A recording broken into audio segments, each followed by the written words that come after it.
Al principio pensé que era un recluso. ¡Athena! ¡Es la policía! Solo sabíamos que era empleada de la prisión y que no fue a trabajar ese día. Esperen, no. Hay mucha sangre. Debieron cortarle la garganta. No hubo funeral, ni entierro, ni cierre. No encontramos un teléfono y eso es muy poco común. Tenemos varias alternativas para obtener esa comunicación. Es muy difícil que una máquina mienta. Solo el perpetrador sabía del homicidio en la calle 9. Miro al jefe investigador y le digo, lo tenemos. Grover Beach, California. 24 de octubre de 2018.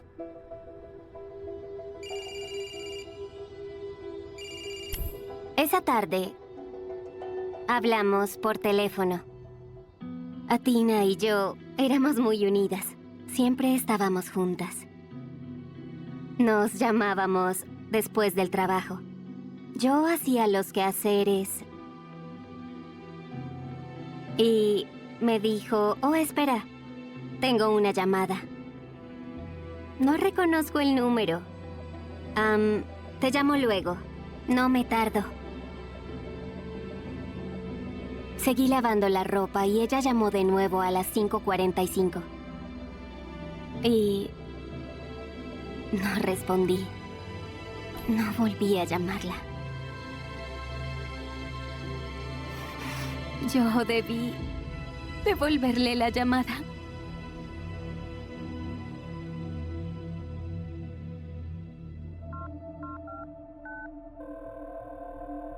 ¿Policía de Grover Beach? Soy el oficial Cook, desde la prisión masculina de California. Solo quería avisar que 2 oficiales irán a revisar el estado de salud de una persona en el sur de la calle 9. Como a las 11:47 a.m., el departamento recibió una llamada para constatar la salud de una empleada de la prisión, la señora Valentini, en su residencia de South Grover Beach.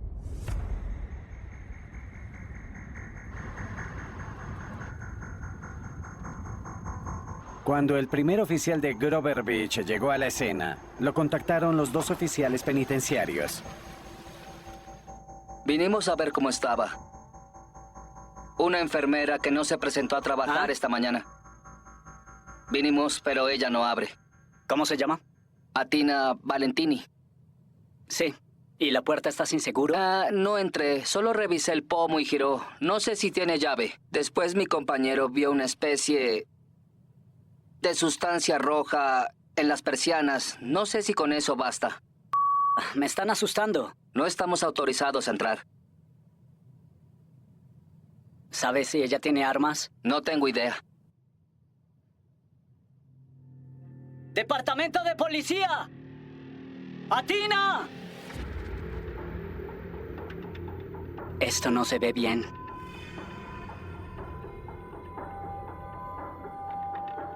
¡Athena! ¡Es la policía! Cuando revisas si una persona está bien y entras en un domicilio, te preocupa no saber con qué te vas a encontrar. ¡Athena! ¡Departamento de policía! Esto no se ve bien.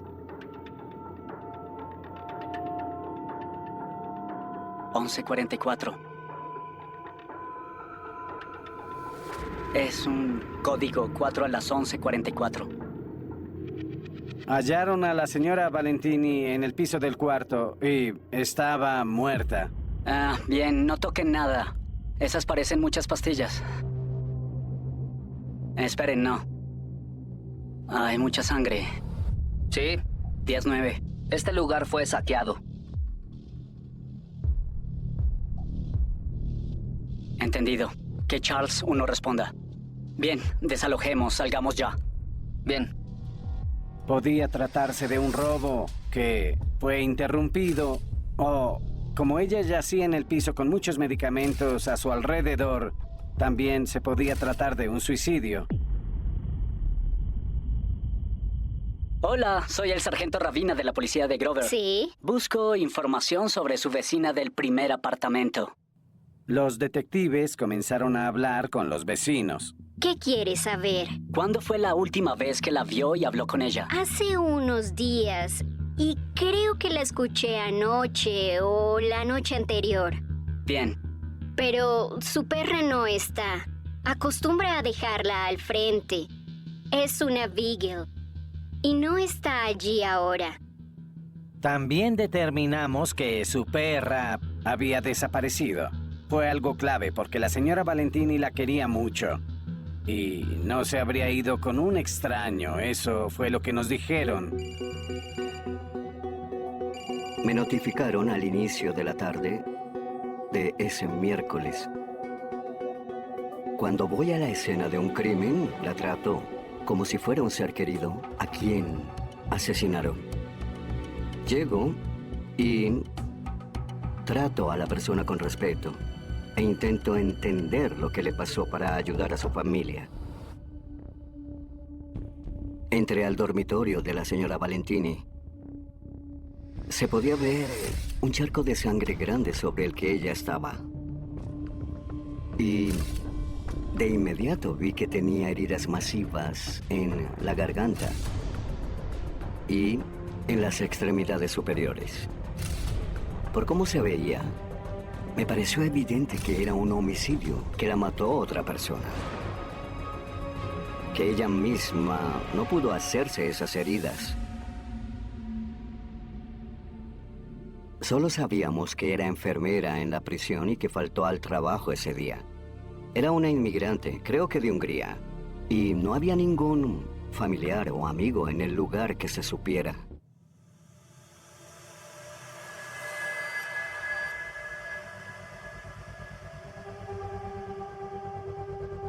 ¿La vio o escuchó discutiendo con alguien?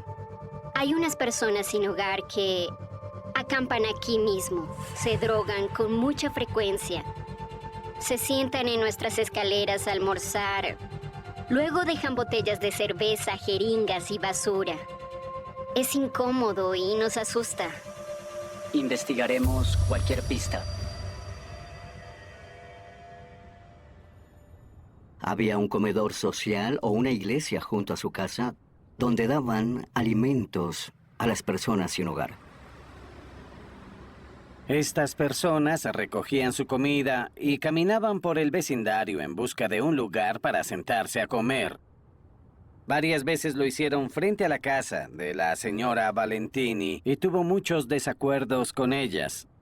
Hizo denuncias, creo que por consumo de drogas. Junto a su casa dejaban agujas.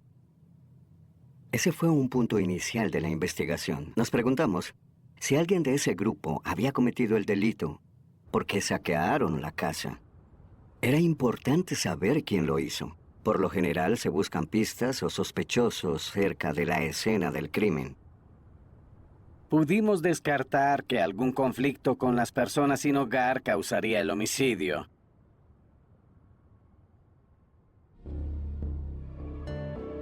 Como jefe de policía, una de mis responsabilidades es informar a la comunidad lo que ocurre. En Grover Beach tenemos muchos seguidores de las redes sociales. Y usamos nuestras cuentas en Facebook o Twitter y Nextdoor para notificar a la comunidad que investigamos una muerte sospechosa y también para pedir ayuda para encontrar a la mascota de la señora Valentini. Como Atina era enfermera en la prisión, buscamos un posible responsable de este acto allí. Queríamos hablar con personas que la conocieran o hubieran estado en contacto con ella recientemente. Ubicamos a una amiga de Atina llamada Cheryl Mankey, que trabajaba en la prisión masculina de California. También era enfermera.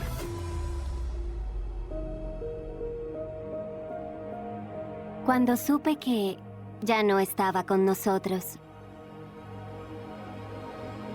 me puse histérica.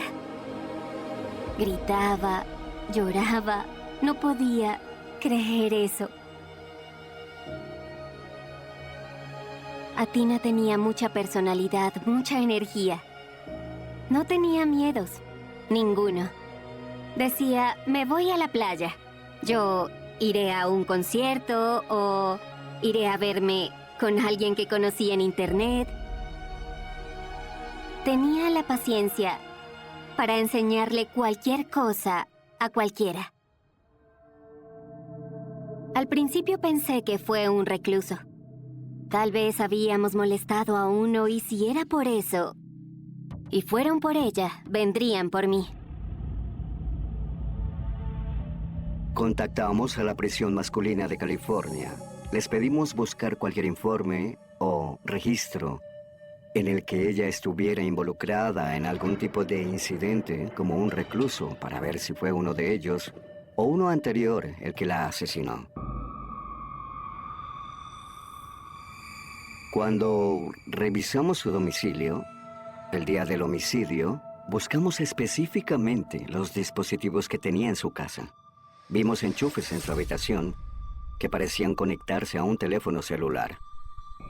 Pero en este caso no encontramos un teléfono de Athena, y eso es muy poco común.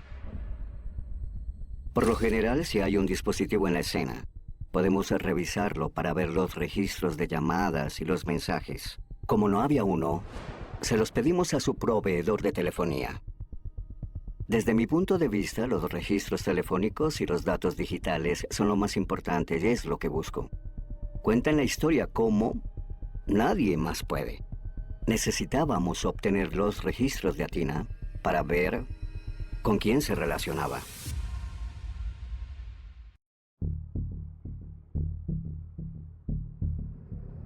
Sabemos de reclusos que organizan homicidios desde adentro de la prisión. Los encargan, piden que ubiquen a familiares y los ataquen. Que alguien esté bajo custodia no significa que no sea responsable de un delito.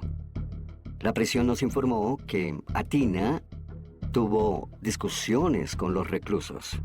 En el pasado tuvo algún tipo de altercado con uno de ellos. Investigamos para ver si un recluso o un familiar pudo lastimarla. Al final no encontramos sospechosos, ni una pista buena vinculada con el trabajo de Athena adentro de la prisión. En las horas posteriores ayudé al equipo que registraba la casa de Athena a buscar pistas y evidencia. En la mesa del comedor hallé un recibo de una tienda UPS local que indicaba que se hizo una transacción al comienzo de la tarde del día anterior. Un video del sistema de vigilancia de la tienda mostró a Athena sana y salva esa tarde. Ella no parecía estar en apuros, no parecía acompañada ni seguida por nadie. Conocí a Athena en una prisión estatal. No sabía a dónde ir a divertirse, por eso decidí asesorarla y salimos. Le mostré a dónde podía ir a bailar. Le encantaba bailar. Le gustaba la comida sana. Amaba a su hijo y a su familia. Hablaba con su hermana todo el tiempo. Me enteré de lo de Athena porque en el trabajo me preguntaron si había visto la noticia. Entonces, lo vi en Google. Y sí, era su casa. Así me enteré. Disculpe.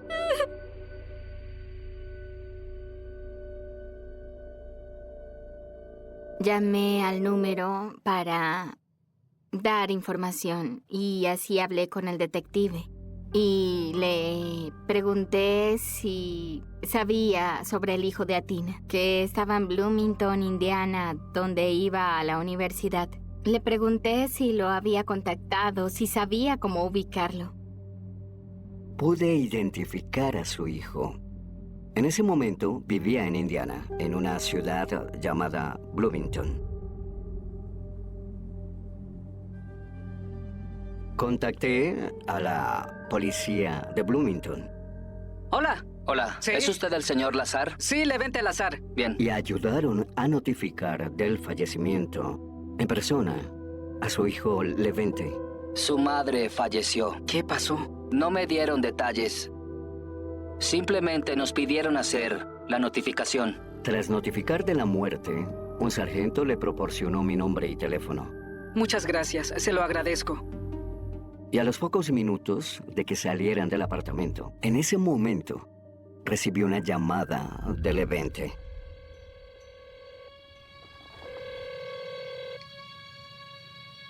Al principio su reacción fue muy moderada.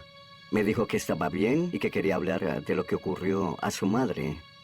Yo quería saber cuándo se contactó con su madre. Y me dijo que no la veía desde hace algún tiempo. Y él también dijo que estaba en Bloomington, Indiana, el día del homicidio. Eso está a miles de kilómetros.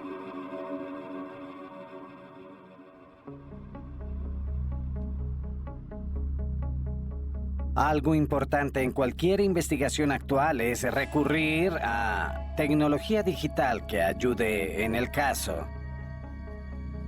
Los detectives determinaron que había cámaras en el exterior de la residencia de la víctima. Al revisar los videos del condominio, los detectives observaron que la señora Valentini llevaba una vida normal. Iba de compras y volvía a casa, y la perra la seguía en sus paseos y la acompañaba a la tienda. No vimos a nadie acercarse a ella, como tampoco hubo discusiones en las que llegara a participar.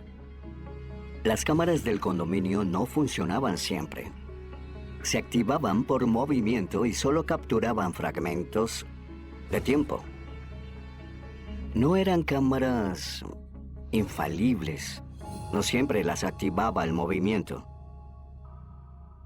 Lo que sí vimos fue que alrededor de las 11 de esa noche apareció una figura en la acera del frente a la residencia de Athena. La perra de la víctima parecía caminar junto a ella. La imagen era oscura.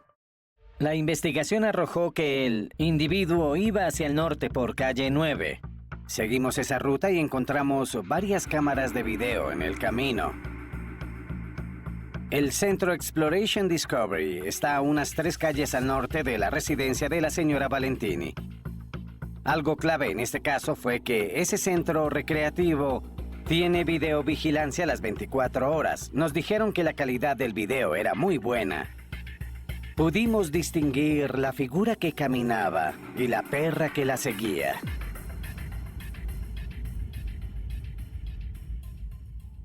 Lo importante de este video es que muestra a esa persona. Iba hacia donde la víctima, alrededor de las 6:30 de la tarde, sola, sin compañía de un animal. Cuando vi a esa persona caminando hacia el edificio de Athena, noté que parecía estar hablando por un celular. En ese momento queríamos saber qué nos podían decir los datos de ese teléfono. Cuando recibí los registros de un mes completo del teléfono celular de Athena, busqué el día en que se la vio viva por última vez para ver con quién estuvo en contacto. Había números que contactaba habitualmente, pero uno en particular me llamó la atención, porque tenía un código que no era del área. Este pertenecía al área de Ohio. Ese día se usó por primera vez el código de área 513, y lo primero que llamó mi atención es que no era de aquí. Además, se trataba de un número nuevo que se había comunicado con ella varias veces ese día. Siempre intento confirmar que los registros sean correctos. También procuro determinar que el teléfono esté activo y quién lo usa. Y al observar el video de la tienda UPS, vemos a Athena entrar. Le enviaba unos registros a su médico. Vemos que habla por teléfono en ese momento. sostiene el dispositivo y es claro que habla con alguien. Vimos que en los registros de Athena aparecía una llamada en ese lapso entre su teléfono y el código 513. Hablaba con alguien con ese número. Los registros también mostraban que cuando en el video de vigilancia se veía a la persona caminando hacia la calle 9, hablaba por teléfono. Sabía que alrededor de las 6:34, el teléfono 513 estaba comunicado con el de Athena. Eso me dijo que en ese momento alguien caminaba hacia su casa y hablaba por teléfono al mismo tiempo que ella. De algún modo, eso ponía ese teléfono 513 en manos de la persona. Hacemos historiales de los registros de llamadas de la gente y luego pedimos autorización para investigar los números importantes. Sabía que allí era a donde la investigación me había dirigido para determinar la probable identidad del homicida. Al principio del caso, los detectives determinaron que la mascota de la señora Valentini era amigable con ella y con las personas que conocía, pero no necesariamente lo era con las personas que no conocía. Al revisar las imágenes, no solo del condominio, sino también del centro recreativo, noté que la perra no llevaba correa. Seguía a la persona inmediatamente detrás. Vimos que era amigable con la figura que salía del apartamento de la señora Valentini. Y si era amigable con esta persona, tal vez esta sería la responsable de su muerte. Consideramos que la señora Valentini quizás conociera a su asesino.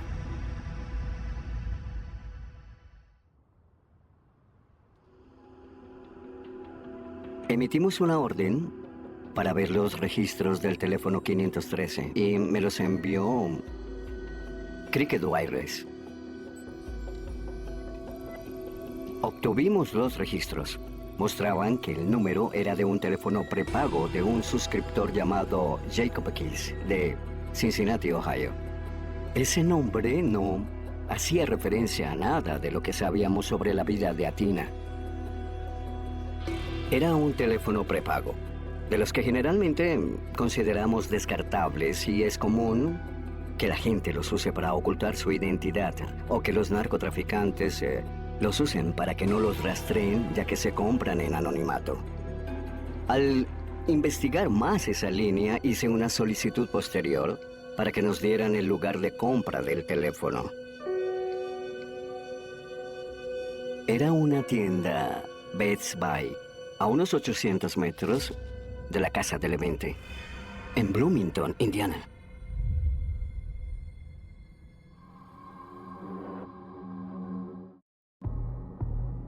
Se podían sacar conclusiones obvias.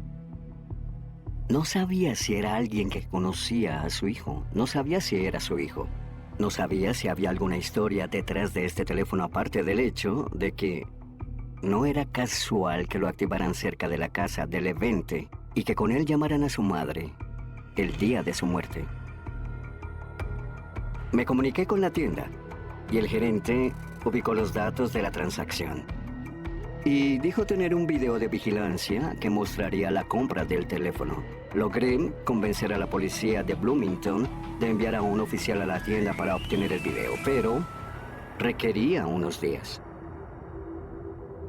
Como era un teléfono prepago, para mí era importante identificar al dueño. Tenía el nombre de Jacob Keys y un apartado postal en Cincinnati, Ohio, que no sirvió de nada. Pero por fortuna obtuvimos los registros detallados del teléfono prepago. Ese registro nos dio, en esencia, un conjunto de hojas de cálculo que mostraba la ubicación de un celular.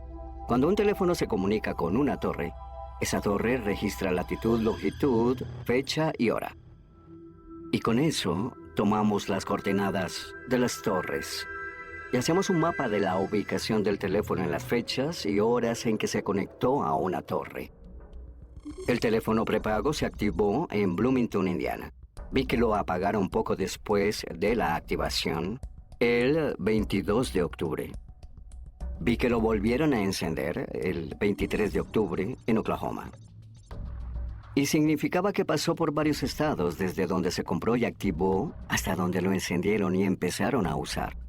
Luego vi que fue por la Interestatal 40 hasta California y finalmente llegó a Grover Beach la tarde del día 24. Con las ubicaciones del teléfono prepago y las del teléfono de Athena, observé algunas cosas. El teléfono prepago llegó cerca de la casa de Athena la tarde del 24 y permaneció en Grover Beach hasta alrededor de las 11 p.m. Y a esa hora el video muestra a esa persona saliendo del condominio. Al ver los registros del teléfono de Athena, noto que su teléfono va en la misma dirección que el prepago, a las 11 de esa noche, cuando vemos a la persona alejándose con la mascota. Eso me dijo que los teléfonos estaban juntos. Veo que van en la misma dirección. El último contacto del teléfono de Athena es a las 11:04 de esa noche. Cuando llamé a los detectives, les pregunté si sabían del hijo de Athena. Tenía una gran relación. Hablaban a diario por teléfono. Él le enviaba fotos y videos de él y la mascota de su novia siempre que hablaban. Y conversaban de la maestría que él hacía y del trabajo que tenía en la bolsa. Por eso no podía venir a menudo. Athena dedicó su vida a su hijo. Vino aquí, dejó su país por su hijo. Sentía que él necesitaba una vida mejor, más oportunidades. Quería que fuera el mejor porque era su único hijo. Pasó algo extraño cuando le pedí a la policía de Bloomington notificar de la muerte.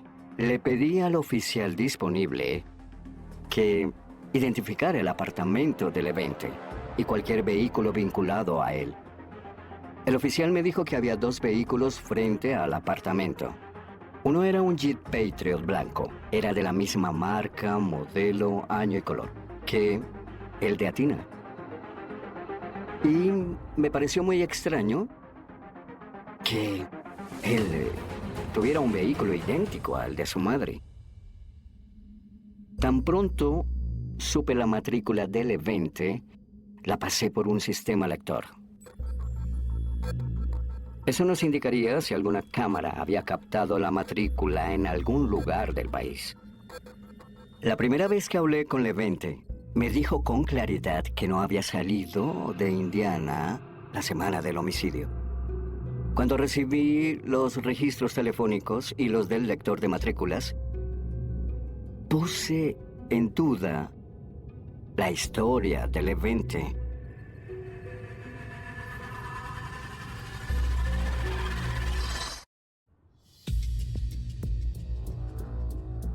Tenía varios registros del Jeep del evento, cruzando el país, en los días previos y posteriores a la muerte de Athena. Estos registros son respaldados con fotografías. Teníamos fotografías de un Jeep que demostraban que era el del evento. Llegué a un punto con Levente y la información que tenía del teléfono prepago, la tienda y las fotos de su vehículo Jeep, en el que era obvio que necesitaba conversar con él.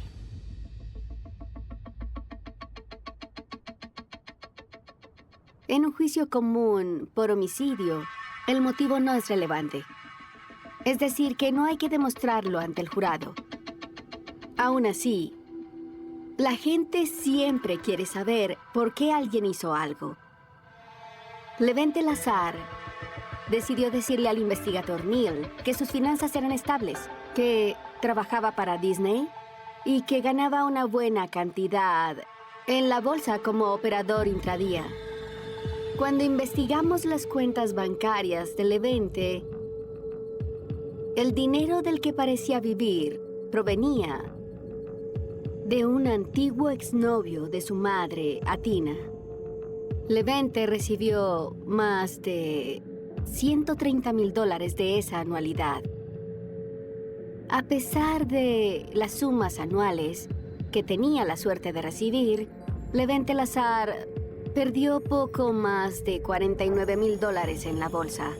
Debía casi $70,000 en préstamos estudiantiles y le debía al fisco $12,200 en impuestos. La situación financiera real de Levente decía que el dinero estaba a punto de acabársele. Viajé a Bloomington con un equipo avanzado de investigadores. No le dije a Levente que viajaría para hablar con él, pero cuando lo llamé esa mañana, no parecía sorprendido. Muy bien. Ya estamos aquí. De nuevo le pedí que me indicara su paradero en la semana en que mataron a su madre. ¿No es cierto? Yo no fui a California. Puedo jurarle. Bien. No he ido a California escúcheme desde un segundo. enero. Le diré, solo lo repitió. Seguía diciéndome que no fue a California, que siempre estuvo en Indiana. ¿Este es su auto? Sí. Bien. Sin embargo, usted me dice que no salió de Indiana y que no la vio desde enero. Claramente. No, desde enero. Estuvo en su casa el 24 de octubre. No estuve en su casa. Fue como pelar una cebolla. Tenía que demostrarle algo con evidencia, antes de que por fin admitiera parte de la verdad. ¿Compró el teléfono en Best Buy? ¿El teléfono, el prepago? Sí. Sí. Bien, ¿y por qué lo compró? Razones personales. ¿Cómo cuáles? Razones personales. ¿Puede explicármelas? Admitió que compró el teléfono prepago y que con él llamó a su madre. Sí estuve en California, pero no fui a ver a mamá. No la vi. Pasé por su casa. ¿Qué hizo entonces? Fui a Los Ángeles a comprar marihuana. Al final dijo que sí había ido a Grover Beach. Compré marihuana y me fui. Pero pasé por casa de mamá para sorprenderla, pero no estaba y volví a Indiana. Bien. Y cuando dice que no estaba... No estaba. La llamé desde mi teléfono prepago. Pasé por allí. Su auto no estaba. Le dije que no tenía sentido, que viajó más de 3,000 kilómetros para ver a su madre. Y que como no estaba en ese momento, no quiso esperar.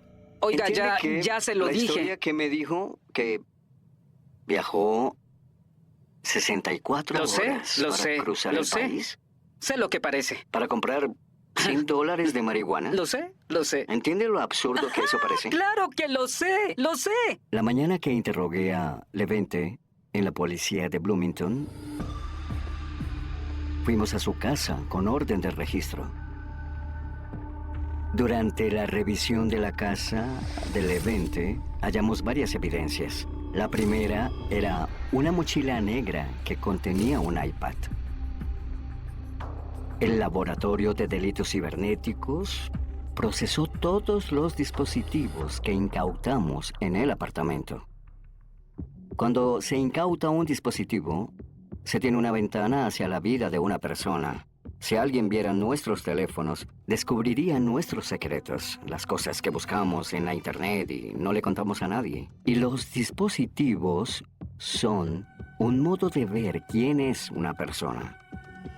Y la mayoría de las personas tienen secretos que no le cuentan a nadie, pero a menudo están en los dispositivos.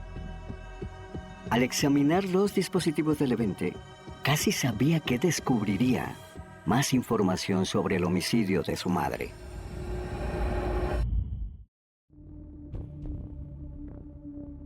Cuando tuvimos acceso al iPad de Levente, el dispositivo mostró distintas búsquedas que Levente hizo en Google. Los registros indicaban que buscó su propio nombre, Levente Lazar, sospechoso Grover Beach. Levente Lazar, homicidio, Grover Beach. Homicidio en Grover Beach, calle 9. Buscó eso en el iPad. Un dispositivo que requería Wi-Fi para conectarse a la internet tiene que conectarse a un enrutador inalámbrico. El iPad almacena sus registros de conexión. La mañana del 25 de octubre, se usó el iPad de Levente para conectarse al Wi-Fi del McDonald's de Winslow, Arizona, entre las 11 y las 11:10 a.m. Atina Valentini no es hallada muerta ¡Departamento de policía! hasta las 11:48 a.m. del 25 de octubre. El hecho de que hiciera esas búsquedas antes de que se encontrara el cuerpo nos decía una cosa. Solo el perpetrador sabía del asesinato de Atina en la calle 9. Vi de nuevo los datos de las torres de telefonía basado en el hecho de que siguió usando el teléfono descartable. Cuando Levente salió de la casa de su madre tras el homicidio, cruzó de nuevo el país hasta su casa. Pudimos corroborar que el teléfono se comunicó con torres de telefonía cercanas a ese McDonald's de Winslow, Arizona, donde se hicieron las búsquedas en el iPad. También obtuvimos un video de vigilancia que muestra el Jeep de Levente frente al McDonald's. Teníamos su ubicación según datos de torres de telefonía, su ubicación por su conexión a un enrutador e imágenes de su vehículo en un video de vigilancia a la misma vez. Y todo eso fue antes de que hallaran a su madre. ¡Departamento de policía! Cuando pedí el video de vigilancia de Best Buy que mostraba la compra del teléfono prepago, no tenía idea de quién lo había comprado. Solo sabía que no era casual que lo compraran cerca de la casa de Levente.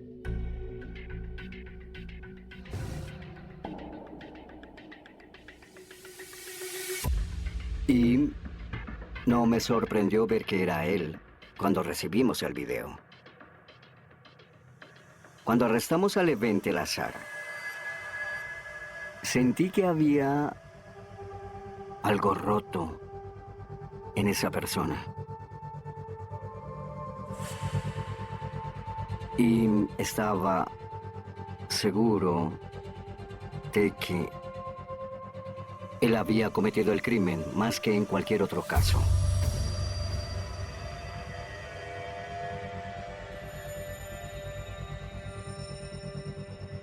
Nuestro objetivo era convencer al jurado de que había suficiente evidencia circunstancial de que Levente Lazar había matado a Atina Valentini. Y la manera más viable de hacerlo era la evidencia electrónica.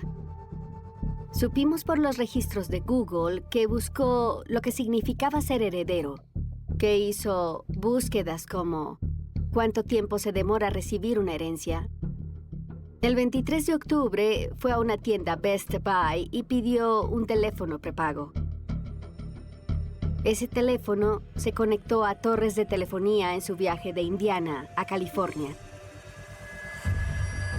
Supimos por los registros del señor Lazar que estuvo en Grover Beach poco después de las 3 p.m. del 24 de octubre hasta las 11:10 p.m. del mismo día. Aproximadamente a las 6:25, las cámaras muestran a alguien caminando desde el centro recreativo en dirección al condominio de su madre con un celular. A esa misma hora, supimos por los registros que Atina Valentini hablaba por teléfono con ese número.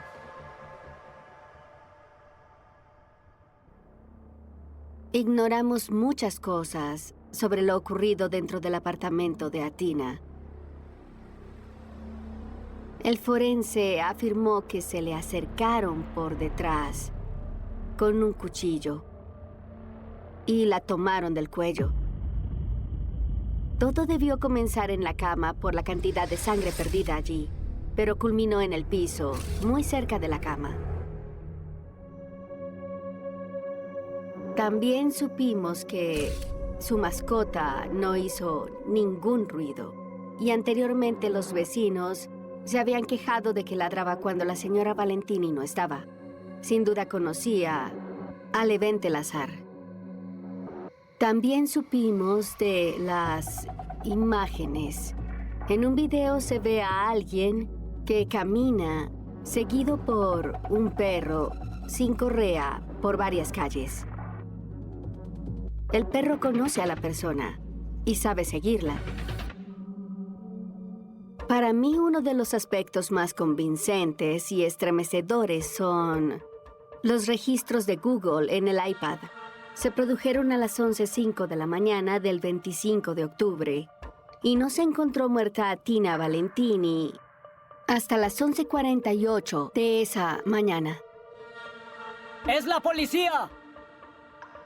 Solo el asesino estaba al tanto y él ya lo sabía. Se halló culpable a Levente Lazar de homicidio agravado contra su madre con objeto punzante.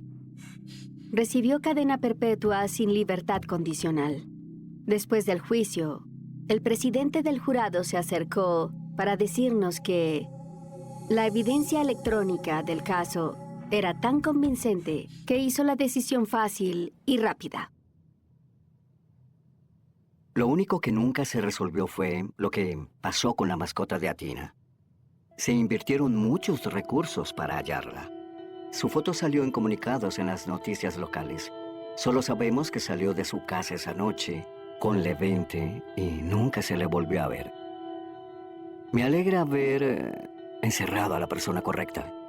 Era un mentiroso patológico, un psicópata, sin remordimientos ni sentimientos. Pero eso no nos devuelve a su madre. No se la devuelve a sus amigos y sus seres queridos. Eso no cambia en un homicidio.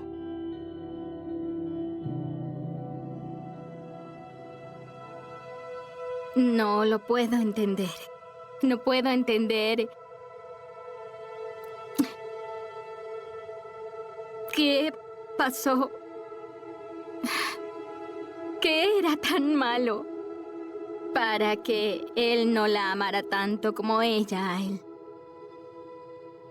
Él era la única persona que tenía aquí. Por eso no hubo funeral, ni entierro, ni cierre. Este es el último mensaje que recibí de Atina el día en que ella falleció. Es lo único que conservo para poder escucharla. Bueno, lo intenté de nuevo, pero veo que estás muy ocupada con tu trabajo. ¿Está bien? Bueno, en fin, adiós. Está feliz y ríe al final. Yo la oigo reír. Nos reíamos mucho. Posición elevada, multitud expuesta y confusión inicial. Pero para quienes lo vivieron, no fue una fórmula.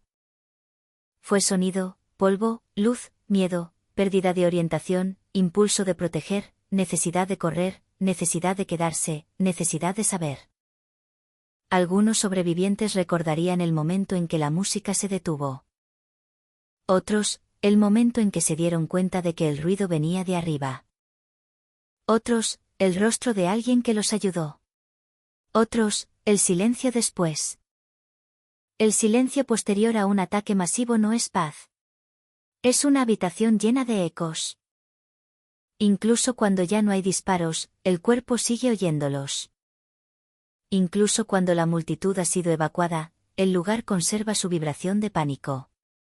Incluso cuando la policía asegura la escena. Las familias siguen inseguras hasta encontrar a los suyos. La parte 4 de esta historia es el corazón del quiebre. La noche en que una celebración al aire libre se convirtió en una escena de violencia masiva. Es el tramo en que la música country. Las luces del escenario y el entusiasmo de miles fueron atravesados por una fuerza que venía desde una ventana alta. Es el momento en que la ciudad de Las Vegas descubrió que su brillo no podía protegerlo todo. Pero también es el momento en que, debajo de la violencia, apareció una respuesta humana inmensa. Personas ayudando a personas. Desconocidos cargando desconocidos. Manos presionando heridas. Voces guiando hacia salidas. Conductores llevando heridos. Médicos y enfermeras preparándose para una noche imposible. Familias llamando sin rendirse. Esa respuesta no borra lo ocurrido, pero impide que la historia pertenezca por completo al atacante. Él eligió la distancia, la altura, el anonimato de una habitación. Abajo, en el suelo del festival, la gente eligió buscar, cubrir, levantar, acompañar. El incidente terminó dejando una marca que no cabía en el recinto ni en el hotel. Se extendió por hospitales, hogares, aeropuertos, carreteras, noticieros y memorias privadas. Comenzó con sonidos que muchos no supieron identificar y terminó con una ciudad entera tratando de identificar lo perdido. Una noche pensada para cantar se convirtió en una noche de supervivencia. Una multitud que había llegado para celebrar salió fragmentada, herida, dispersa. Pero también unida por una experiencia que nadie debería compartir.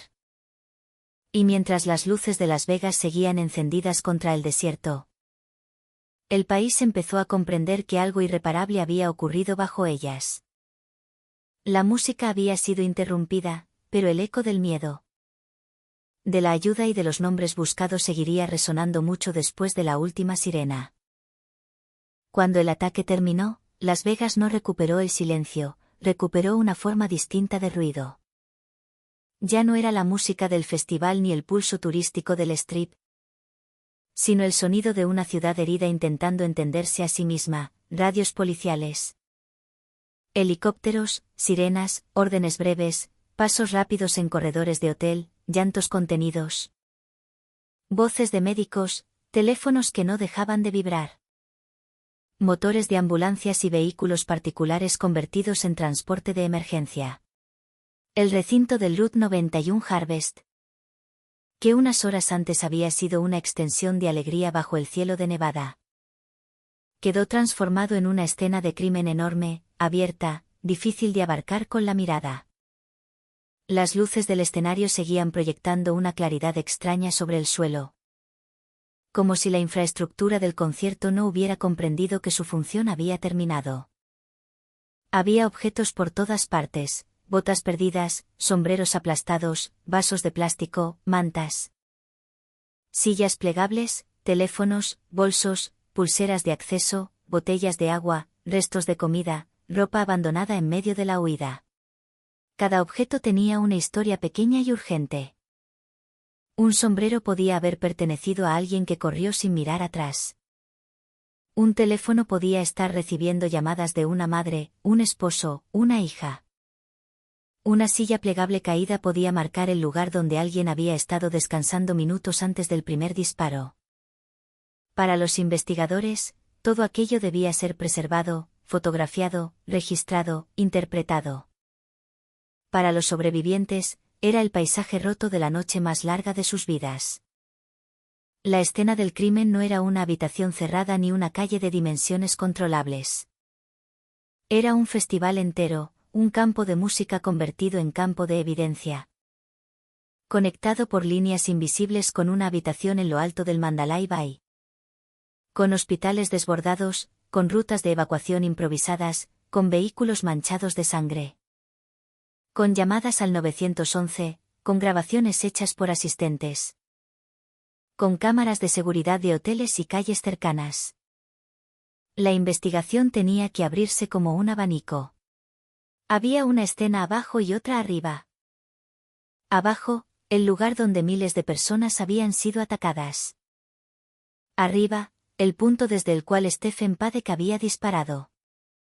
Entre ambas escenas había distancia, altura, ángulo, trayectoria, ventanas rotas y una pregunta que empezaba a crecer con una fuerza casi insoportable: ¿por qué?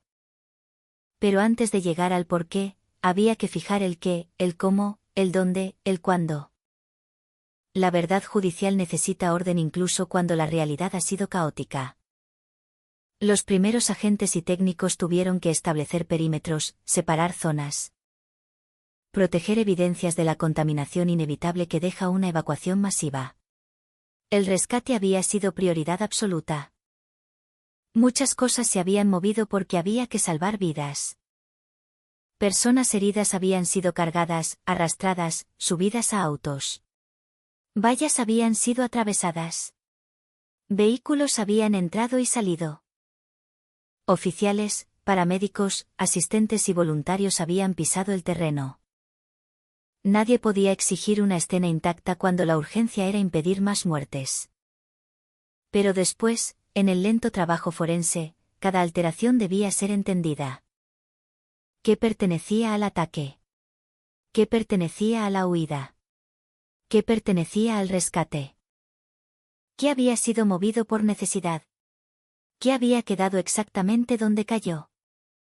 Esa distinción era esencial para reconstruir la secuencia. ¿En el suelo del festival? Los casquillos no estaban junto a los cuerpos porque el tirador no estuvo allí. Esa ausencia física del agresor en la escena principal era una de las rarezas del caso. La violencia había llegado desde lejos. Desde una elevación que convirtió el recinto en blanco abierto. Los investigadores debían leer no solo el terreno horizontal, sino el espacio vertical. Las trayectorias importaban. Los impactos importaban. La ubicación de las víctimas y de los objetos podía ayudar a entender cómo las ráfagas cruzaron la multitud. Cómo las personas buscaron refugio, cómo ciertas zonas quedaron más expuestas. Pero esa reconstrucción era dolorosa porque transformaba movimientos humanos en líneas, ángulos y posiciones. Un gesto de huida se convertía en dato. Una caída se convertía en punto en un diagrama. Una búsqueda desesperada se convertía en testimonio. Esa es la frialdad necesaria de la investigación y, al mismo tiempo, su carga moral. Ordenar sin olvidar que cada marca pertenece a una vida. Arriba, en el Mandalay Bay, la habitación del atacante ofrecía otro tipo de lectura. Allí no había multitud, no había música, no había estampida. Había preparación. La habitación, que en cualquier otra noche habría sido un espacio privado de hotel, apareció convertida en un centro de ataque. Armas, municiones, equipos, ventanas quebradas, posiciones desde las que se había disparado, señales de planificación. El contraste era perturbador. Una cama de hotel. Alfombra. Muebles. Cortinas. Maletas. Objetos personales. Y junto a todo eso, el aparato material de una masacre. Los investigadores tuvieron que documentar cada elemento con precisión extrema. ¿Cuántas armas? ¿Dónde estaban? ¿Cómo estaban dispuestas? ¿Qué modificaciones tenían? ¿Qué municiones había? ¿Qué cámaras o dispositivos podían haber sido colocados? ¿Qué ventanas fueron usadas? ¿Qué vista tenía la habitación hacia el festival? ¿Qué rutas dentro del hotel había utilizado el atacante? ¿Qué había llevado consigo y cuándo? Cada pregunta abría otra. La habitación no era solo el lugar donde el agresor murió. Era el lugar donde se revelaba la escala de su preparación. La acumulación de armas y municiones indicaba que el ataque no había sido improvisado. No era el acto impulsivo de alguien que, en un momento de furia, tomó una decisión repentina. Había logística. Había tiempo. Había transporte. Había selección de posición. Había una vista calculada sobre una multitud. Había una relación directa entre arquitectura y violencia. La ventana, en cualquier folleto turístico. Habría sido parte de la experiencia de hospedarse en un hotel del Strip, mirar la ciudad, las luces, el movimiento. En manos de Paddock, esa vista se convirtió en ventaja táctica. La habitación alta ofrecía distancia, protección y perspectiva. Esa utilización perversa de un espacio de descanso como plataforma de ataque estremeció no solo a los investigadores, sino a toda una industria turística que depende de la confianza en hoteles, habitaciones y privacidad. En la escena de arriba, la primera pista era la preparación. En la escena de abajo, la primera pista era la vulnerabilidad explotada. Entre ambas aparecía una mente metódica, capaz de convertir una ciudad de ocio en un tablero de daño.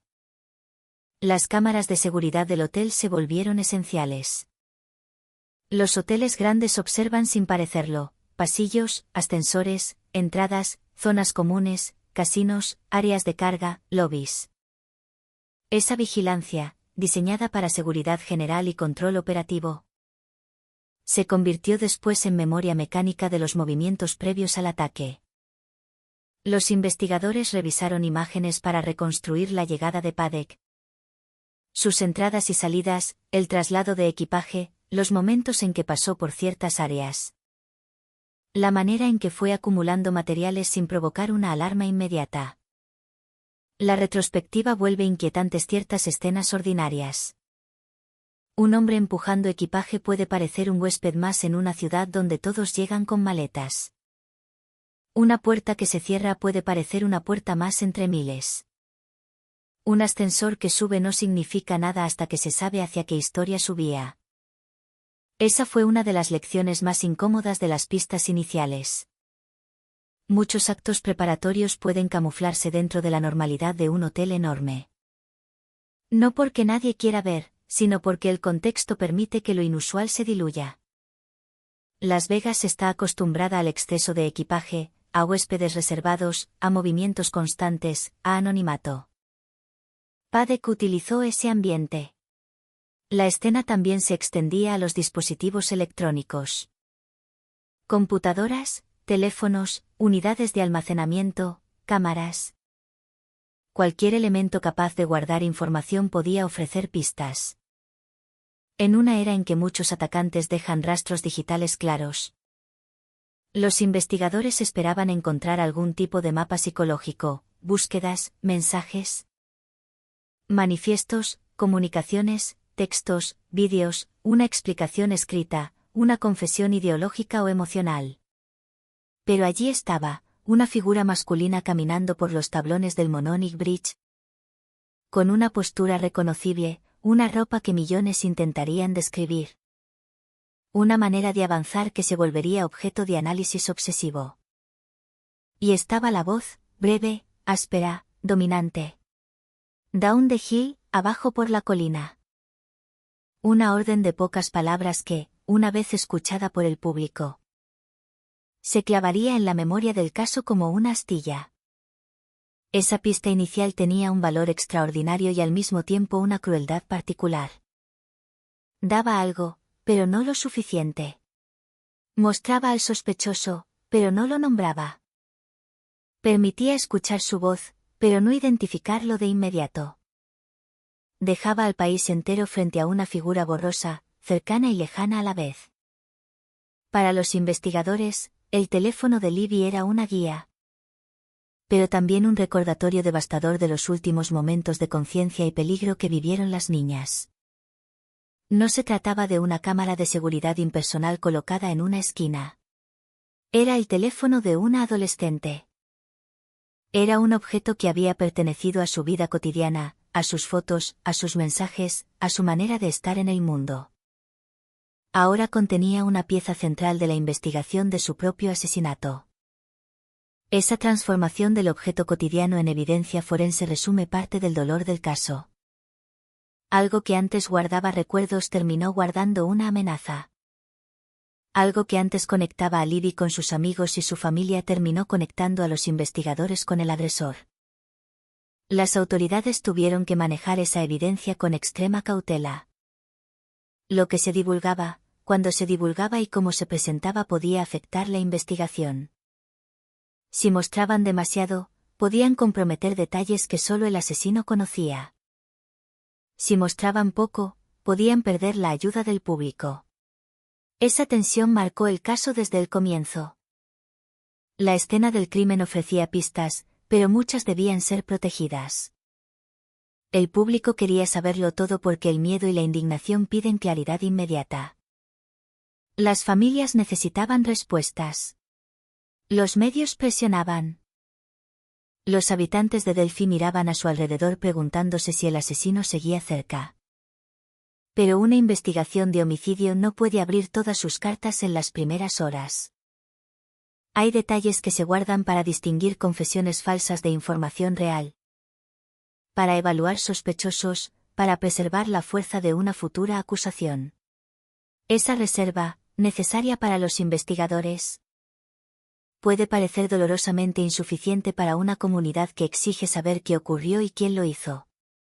En Delphi, esa brecha entre lo que las autoridades sabían y lo que podían decir alimentó durante años la especulación. Pero en los primeros días, la prioridad era construir una base sólida desde la escena misma. Las pistas iniciales no eran solo el vídeo y el audio. También importaban los horarios. ¿A qué hora llegaron Abby y Libby al sendero? ¿Cuándo fueron vistas o registradas por última vez?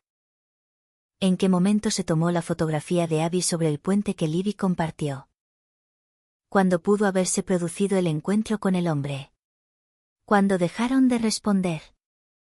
¿Cuándo comenzó la búsqueda? ¿Cuándo se hallaron los cuerpos? En un homicidio así, el tiempo se vuelve un terreno tan importante como el bosque. Cada minuto puede estrechar o ampliar la lista de posibilidades. Cada testigo potencial se ubica dentro de una ventana. Cada vehículo visto en las cercanías puede adquirir relevancia. Cada llamada, mensaje o movimiento digital ayuda a definir el borde del antes y el después.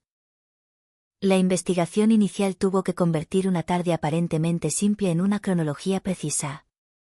Lo que para las niñas fue una caminata, para los investigadores se volvió una secuencia de eventos que debía ser medida casi segundo a segundo. El Mononic Bridge, por su estructura, también planteaba preguntas. Es un puente largo, elevado, estrecho. No se cruza como una acera amplia. El movimiento sobre él es más lento, más consciente. La presencia de otra persona en la misma estructura se nota. La distancia importa. La dirección importa. Si alguien avanza desde un extremo, quienes están en el puente tienen menos opciones de movimiento que en un espacio abierto. Esa configuración física hizo que la imagen del hombre caminando resultara todavía más inquietante. No era simplemente alguien en el fondo de una fotografía. Era alguien moviéndose en un espacio limitado hacia dos adolescentes. El puente funcionaba casi como un embudo, un lugar donde la libertad de desplazamiento se reducía. Los investigadores debían entender cómo esa geografía pudo haber sido utilizada por el agresor. No para convertir el crimen en una escena de suspenso, sino para comprender su mecánica. ¿Dónde estaban las niñas? ¿Dónde estaba él? ¿Qué opciones tenían? ¿Hacia dónde fueron dirigidas? ¿Qué ruta pudo seguir después? Cada elemento del terreno podía revelar intención. La orden de bajar por la colina conectaba el puente con la zona inferior. Pero no explicaba por sí sola todo lo que ocurrió después. La colina, el arroyo, los árboles y el área donde fueron halladas formaban un mapa de transición entre el encuentro y el crimen. Esa transición era una de las partes más sensibles de la investigación. Las autoridades conocían detalles que no podían ni debían difundirse ampliamente. Especialmente por tratarse de menores y de un caso activo. Para un relato respetuoso, basta reconocer que ese tramo fue el corazón oscuro del incidente. Allí, fuera de la mirada pública, Abby y Libby fueron privadas de la seguridad, de la libertad y finalmente de la vida. La escena guardaba huellas de esa violencia. Pero la narración no necesita recrearla de manera gráfica para que su peso sea evidente. El respeto por las víctimas exige no convertir sus últimos momentos en espectáculo. Lo importante es que los investigadores debían leer ese terreno con precisión porque allí podían estar las respuestas. Señales de lucha, rutas de desplazamiento, objetos, rastros. Cualquier elemento que ayudara a diferenciar lo que se sabía de lo que solo se suponía. La primera mirada investigativa también tuvo que considerar qué personas estuvieron en el área ese día. Un sendero público no es una casa con una lista cerrada de invitados. Puede haber caminantes, vecinos, visitantes, conductores que pasaron cerca. Personas que llegaron antes o después, alguien que vio un vehículo, alguien que escuchó algo. Alguien que no notó nada en el momento pero recordó un detalle al ver las noticias. La policía necesitaba que esas personas hablaran. El problema es que los recuerdos cotidianos no siempre se guardan con precisión hasta que ocurre una tragedia. Si alguien ve a un hombre en un sendero antes de saber que 2 niñas serán asesinadas, quizá no lo observa con atención. Quizá no recuerda bien su rostro. Quizá solo retiene una impresión general: ropa oscura, caminar extraño, mirada baja, un coche estacionado, una hora aproximada. Después, cuando la noticia llega, la mente vuelve al recuerdo e intenta enfocarlo. A veces lo logra. A veces lo deforma. Esa fragilidad del testimonio humano hizo que las pistas iniciales fueran valiosas, pero difíciles. Los investigadores tenían que escuchar todo sin creerlo todo de inmediato. Tenían que filtrar, comparar, volver a preguntar. Ubicar cada relato dentro de la evidencia material. Uno de los grandes desafíos fue que, pese a tener imagen y audio, el sospechoso seguía sin identificación. Esa paradoja definiría el caso durante años. La figura del hombre del puente se volvió una presencia pública, pero no una respuesta. Las autoridades divulgaron primero fragmentos con la esperanza de que alguien reconociera la ropa, la postura, la voz, la manera de caminar. La comunidad miró. Indiana miró. Luego el país miró. Pero mirar no es lo mismo que saber. La imagen era demasiado borrosa para algunos, demasiado común para otros. El hombre podía parecer de mediana edad o más joven. Corpulento o ampliamente vestido con varias capas, local o visitante. La ropa era corriente, nada que gritara identidad. La voz era breve. Las palabras eran pocas. Y, sin embargo, esa brevedad se convirtió en un eco permanente. Muchas personas afirmaron reconocerlo. Muchas pistas llegaron. Miles. La escena del crimen se extendió entonces más allá del bosque hacia teléfonos, oficinas policiales. Bases de datos, entrevistas, análisis de audio, comparación de rostros, revisión de vehículos, antecedentes y rumores. Pero en los primeros momentos, todo partía de esa combinación: 2 niñas encontradas muertas, un teléfono con una pista. Un sendero público y un sospechoso que parecía haber desaparecido en la normalidad. La escena también contenía una pregunta psicológica: ¿el agresor conocía el lugar? Para moverse allí, para abordar a las niñas, para salir sin ser detenido inmediatamente, ¿había familiaridad con el terreno? ¿Era alguien local, alguien que había visitado antes, alguien que entendía los accesos? La pregunta era inevitable. En un crimen al aire libre. El conocimiento del espacio puede ser tan importante como el arma o el momento. Un agresor que conoce un lugar puede elegir rutas, anticipar aislamiento, calcular riesgos. Pero también es posible que alguien actúe de manera oportunista, aprovechando una situación encontrada. En los primeros días, los investigadores debían mantener abiertas varias posibilidades. Si cerraban demasiado pronto la interpretación, podían perder al responsable. Si pensaban solo en un desconocido de paso, tal vez ignoraban a alguien cercano. Si pensaban solo en alguien local, tal vez dejaban escapar otra ruta. Esa incertidumbre era parte de las pistas iniciales. El crimen parecía íntimamente ligado al terreno, pero el hombre aún no tenía nombre. Mientras tanto, la comunidad vivía la escena del crimen como una herida abierta. Las cintas policiales, los vehículos de emergencia, los periodistas acercándose. Las conversaciones en voz baja, todo indicaba que Delphi había cambiado. El lugar donde Abby y Libby fueron halladas no era accesible para el duelo privado de manera simple, porque primero debía ser procesado. Eso puede ser necesario, pero para las familias y amigos resulta brutal. El sitio donde termina la vida de una persona amada queda inicialmente en manos de desconocidos con guantes, cámaras, marcadores, procedimientos. Ellos hacen un trabajo indispensable, pero el corazón de los familiares no entiende de protocolos. Quiere acercarse, llorar, tocar, negar, preguntar. La escena exige distancia. El duelo exige cercanía. En ese choque, comienza una de las formas más duras de la investigación criminal. Las primeras pistas también incluyeron lo que no estaba. No había una explicación evidente. No había un sospechoso detenido en el lugar.